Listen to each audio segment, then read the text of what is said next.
Continuamos falando, xa yo adiantábamos antes, do xabaril. Hai algúns grupo de veciños, despois estaremos con eles, onde din que teñen este animal literalmente pisándolle os talóns en moitas zonas. Está a cambiar o comportamento destes animais? Por que cada vez se achegan máis e máis aos núcleos urbanos?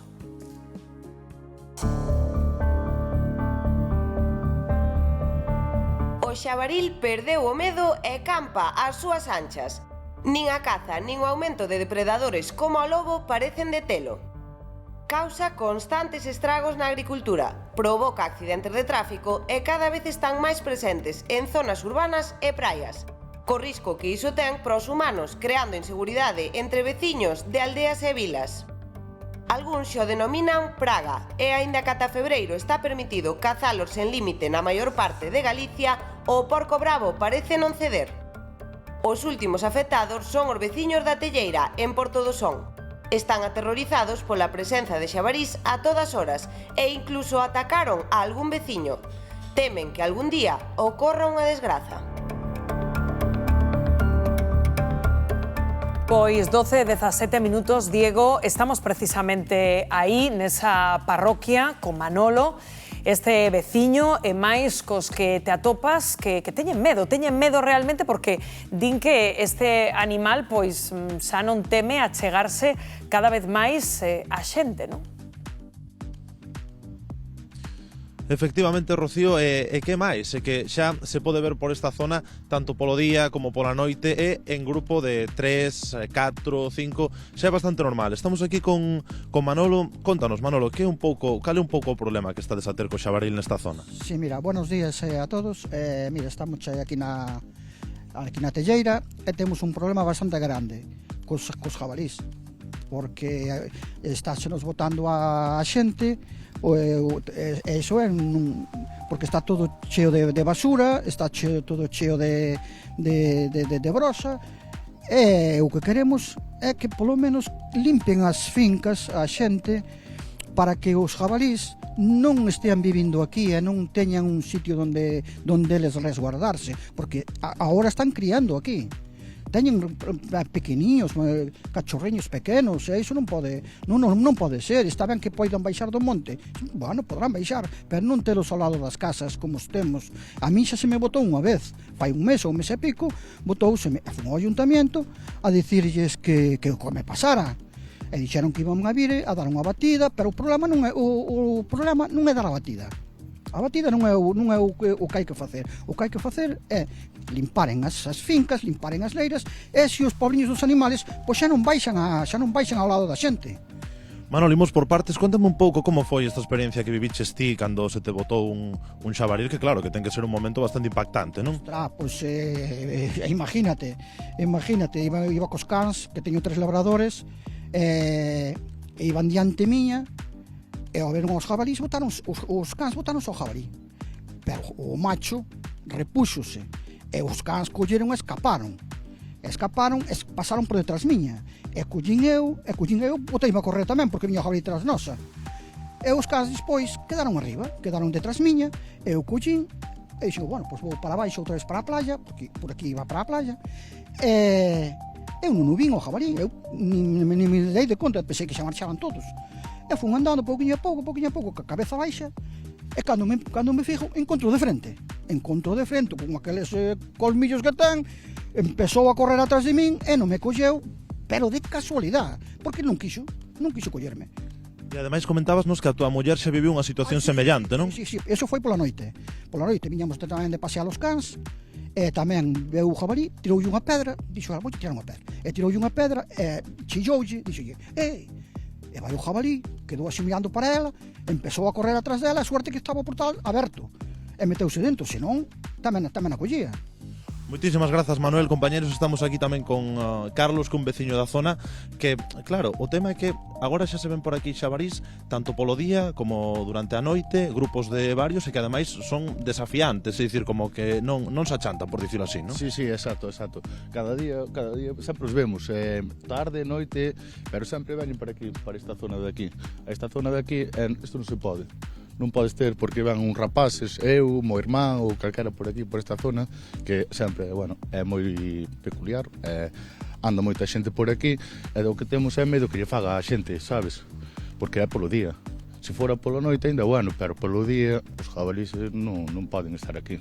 Sí, a verdade é que é un auténtico perigo. E comentaba o teu veciño Manolo que, claro, o problema é que hai moitos predios, moitas fincas que están sin limpar e que xa chegou un punto no que o xabaril cría aquí e que, claro, campa as súas anchas pola zona. Sí, claro. Como vedes, xa o vedes, estades vendo vos. Sí, iso é o que estades vendo. Pois Carlos, moitísimas grazas por atendernos, compañeiros. Este é un pouco o sentir, tamén podedes ver os estragos que claro, que evidentemente fai o xabaril o seu paso. Este é un pouco o sentir dos veciños de aquí, de Portodosón, desta zona de Portodosón, sobre a presenza do xabaril que xa se está a convertir nun habitual por aquí. Un habitual, Diego, en fin, vaya experiencia de Manolo, non? Eu está alucinando, escoitando. Que tivo o animal aí? E sobre todo cando dixo que o xabalí non o quiso coller. Porque non sei o que correría Manolo, pero... Alcanzan bastante, o sea, 40 km/h, o que me os extraña, jabalíes. é dicir, eu, claro, tiña entendido que este era un animal máis ben nocturno, que rehuía a presenza da xente. Nocturno é que, a ver, nocturnos, Pero empezou a móvense tardear, pola non? noite. Empezou co Ahora é tardeo, o tardeo dos xabalís, xabalís, non? Claro, sí que se moven desplázanse pola noite para comer, para buscar comida. Que pasa? Que como os seus hábitats están cambiando, as súas costumes tamén están cambiando. Por exemplo, na provincia de Lugo, eu recordo que falando con axentes da Garda Civil de Tráfico de alí, que 6 de cada 10 accidentes os provocan os xabaríns, decían algo que a mí me sorprendía moito, que nesa provincia e en Ourense tamén, eles, os conductores de motos, aconsellanlles a partir das 8 da tarde non saír, porque se lles pode cruzar un xabarín e pode provocar un accidente grave e se hai constancia de algún caso. Por qué? Porque se moven pola noite para comer. Pero agora todo está cambiando. Claro, porque logo Manel apuntaba aí Manolo de novo, falaba da limpeza das fincas, das leiras. Claro, eu penso que isto tamén ten que ver un pouco co abandono do rural, é dicir, as aldeas están cada vez máis baleiras, non? O monte case se entremezcla cas casas. Entón, a ver, tamén, logo non lo confirmaron experto, pero pode ser relativamente fácil que o animal tamén pois non se pasa o que é monte do que é aldea. Sí, pero que claro, mira, ahora falamos de que os cazadores están no monte, que hai poucos cazadores tamén é verdade. Pero, por exemplo, ali en Neda veñen tomar o café, tampouco non encontran grandes cantidades de jabalís no monte. Entonces, se tes estas fincas sin limpiar ao lado dos povos das casas, se encontran cómodos, van cambiar para aí, porque a verdade, perdeu a vergüenza, eu perdeu a vergüenza. Recordarlle a Manolo e a Tocayo que está físicamente bien, porque el jabalí de caza, Sí, claro, pero outra cosa que eu tampouco sabía que corrían tanto. Corren, buscaba 40 km/h, poden chegar a alcanzar. Pero o certo é que, claro, eles teñen fame, van buscando alimento, non é que queiran atacar, pero cando se sinten atemorizados, claro, en fin, A ver, eles buscan. non me gustaría a min estar na pel de Manolo, Para nada, pero eles andan buscando, claro, non é outra cosa. O que está claro que hai unha superpoblación de xabarí e hai que retrotraer o que está pasando, por exemplo, en Euskadi. En Euskadi hai unha folga de cazadores que non se caza durante 6 meses e hai un problemón, pero vamos a ver, pero en Barcelona, non sei se vos lembrades, que Shakira, un jabalí rouboulle o bolso. Eso era a Facenda pedíndolle, reclamándolle esos Eu creo que era unha impostos. metáfora, Santón. 12:24 do mediodía, estamos falando desa superpoboación de xabaril, de que dende hai uns meses estamos nesa emerxencia cinexética para tratar de atallar este problema.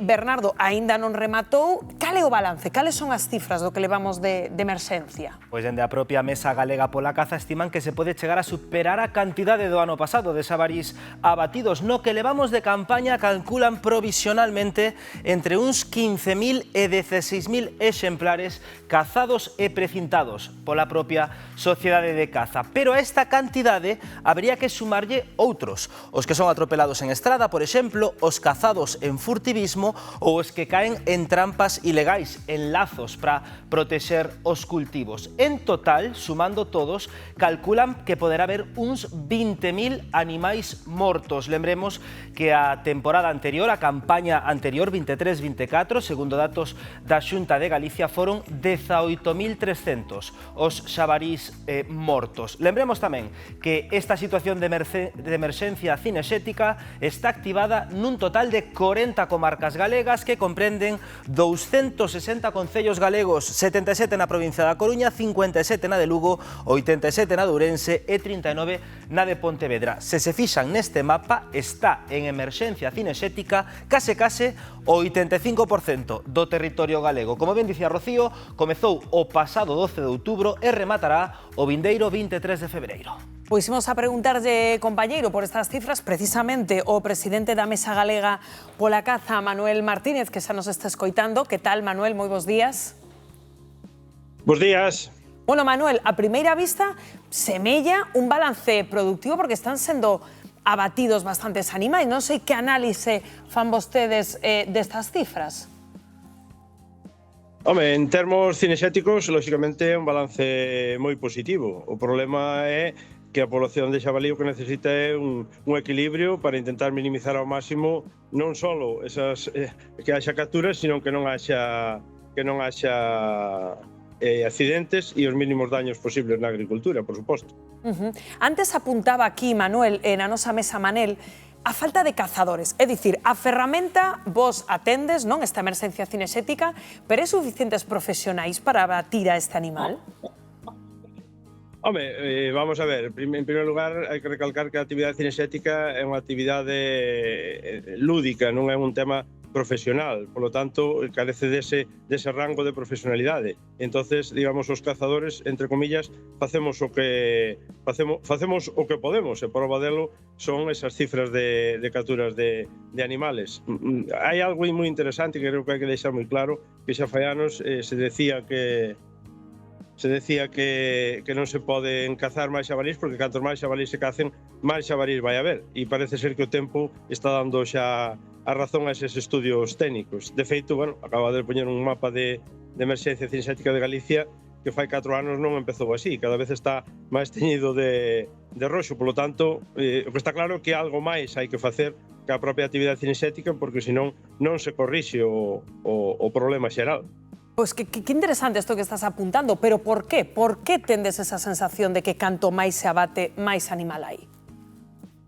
Non é só unha sensación cinexética nin do colectivo, é todo o contrario. O colectivo ten a sensación de que no monte non hai esa superpoblación de jabalís, probablemente si haxa unha deslocalización de población de xabalí e, sobre todo, volvo a repetir, a ciencia é a que ten a clave de todas estas cousas e o jabalí, a efectos de cría, igual que os ratos, é dicir, basa a súa supervivencia en criar e criar e criar. E ni máis ni menos, non é que unha jabalina non críe hasta os 3 anos, está basada en canto alcanza o peso ideal, a jabalina reprodúcese. Si teñen alimentos, reprodúcense moito antes, polo tanto, é o que os científicos chaman a estrategia da R, é dicir, eles reprodúcense, polo cual hai que facer máis cousas, volvo a repetir, solo que a actividade cinexética non chega. Como ben apuntaba algún tertuliano xa, hai que limpiar as fincas, hai que actuar sobre zonas protegidas, que no seu día foron declaradas como tal e non se pode activar ningún tipo de medida de xestión e hoxe en día son verdadeiros paraísos para os xabalís porque está inundado deles ali dentro.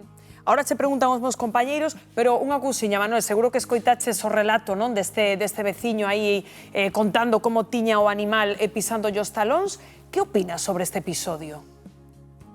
No, vamos a ver, en primeiro lugar, a sociedade en xeral e os cazadores tamén temos que ter claro que o xabalí non é ni máis ni menos que un animal salvaxe. Eso é a primeira premisa que hai que ter en conta. O que pasa é que, bueno, a veces vense acompañados dos rayóns e nos parecen moi bonitos, en algúns sitios a veces incluso sale xente dándolle de comer e é algo que baixo ningún concepto se pode facer. Hai que ter moi claro que é un animal salvaxe. En ese caso, ese señor comentou que iba acompañado duns cans, probablemente sea un animal que xa tuvo, digamos, algún tipo de encontronazo cos cans durante a actividade cinexética e entonces el sale o seu instinto salvaxe e o que fai é atacar aos cans porque non diferencia os cans dunha persona que está paseando dos cans de caza que o acosaron ao mellor xa 3 ou 4 veces durante a temporada cinexética. Prova delo, telo que foi pouco, saliu nos medios que hai xabalís vivindo ni máis ni menos que no monte central da illa da Toxa.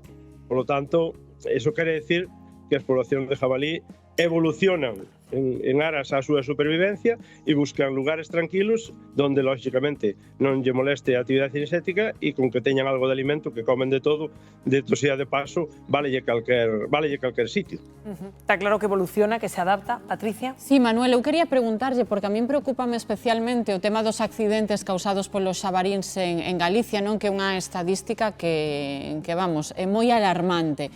E eu si teño coñecemento de que nas estradas se está probando ouriña sintética de lobo, por exemplo, ultrasonidos para mantelos afastados delas, e que aínda así a forza deste animal que vostede coñece tamén é tal que tumban as vallas e entran nas autoestradas e tamén chegan a facer buratos. Vostedes teñen constancia disto, de que cada vez están cruzando máis por autoestradas que a priori están blindadas pero que xa non poden ante a capacidade destos animais? Vamos a ver, o que está claro é que os animais estaban aí antes das autostradas. O xabaril leva no mundo máis de 1 millón de anos, vale? E entonces tamén hai que poñer na mesma balanza que donde antes non había unha autostrada, agora haina, e se é un lugar de paso do animal, vai a intentar seguir pasando por aí. Probablemente unha das medidas que tamén hai que intentar poñer en práctica, pero desde ya son uns pasos de fauna elevados, como hai en outros países de Europa, sobre todo os nórdicos, que facilitan o pase deses animales sin que teñan que verse forzados a romper esas mallas. Que, dito sea de paso, digamos, e a vista está, a súa conservación é moi deficiente. Non ten que vir o jabalí para rompela en moitísimos tramos desas autostradas de máxima seguridade. O que é o valado é absolutamente deficiente. Non é que pase un jabalí, é que xa non é a primeira vez que entra un cabalo e pode entrar unha persona tranquilamente en moitísimos sitios. Entonces, hai moitísimas cousas que hai que corrixir. Volvemos a repetir, cada día hai máis carreteras, cada día hai máis coches, os animais desplázanse, sea de noite, sea de día. Ahora vamos por unha época complicada para eles, que biológicamente é a época do celo, e os animais, para satisfacer os seus instintos, lógicamente desplázanse moitísimo máis todavía. Entonces, se non se poñen as medidas para evitar, digamos, que o jabalí cruce a autostrada ou a carretera e no mesmo momento veña un coche, que dito de paso tamén cada día hai máis, pois entonces temos un problema, e temos un problema serio que nos leva a que está habendo unha media de 10 siniestros diarios contra xabarís nas estradas galegas. Por lo tanto, os datos son datos. Non, os datos son elocuentes. Xosé Antón. Bo día. Eu quería facer unha pregunta acerca dun estudio que eu vin, que non sei, parecía un estudio serio, que co tema da pandemia, que sí que mudaron un pouco os hábitos os xabarís, porque empezaron a atoparse que podían chegar a lugares donde estaban solos, non? Entonces, todo eso de ir ás praias, si vostedes teñen contrastado que é certo que chegan a outros sitios onde antes non chegaban. Vamos a ver, o que está claro é que o jabalí é unha especie, volvo a repetir, colonizadora, e que basa a súa colonización na reproducción, con lo cual lle dá moitísimas garantías de éxito. Pensa que unha jabalina antes de 1 ano e medio de vida xa se está reproducindo. Eso aparellado... Que Magua, 12:34, creo que perdemos aí... Outra vez, repito, a que en certas zonas, sobre todo nas cinexéticas, os jabalíes están sometidos a É un pouco deficiente a cobertura agora co Manuel Martínez, pero bueno, creo que quedou clarísimo, que interesante sempre charlar cos que saben, e ao final che fan unha foto pois moi certera, non, do que está pasando e de que hai que facer máis cousas. Unha pregunta aí pendiente, é dicir, se cando se toman estas medidas os políticos, se verdadeiramente os cazadores, esta xente que entende destes animales, os entran nas mesas para tomar as medidas que hai que tomar, ou se toman políticamente, ou por eso. Nunca se sentou, me parece que nunca se sentou esta xente cos políticos a falar do tema, que son os que realmente conocen o tema. Sí, sí. Non un despacho, claro, nesta emerxencia cinexética están, digamos, non son profesionais, claro, bueno, é xente que sabe ao final manexarse no terreo, pero é dicir que non gaña un salario con isto, non? É que son un pouco os que están tratando de atallar esa superpoblación. Sí que se está conviando que o fagan, pero non chega ao 25% do cupo que se podería estar facendo. Entón, claro, hai moitas cousas que tamén por outra banda é o tema do lobo, que sempre se perseguiu, pero é o que pode cazar realmente, claro, hai moito... Que sobre todo 12:35 precaucionas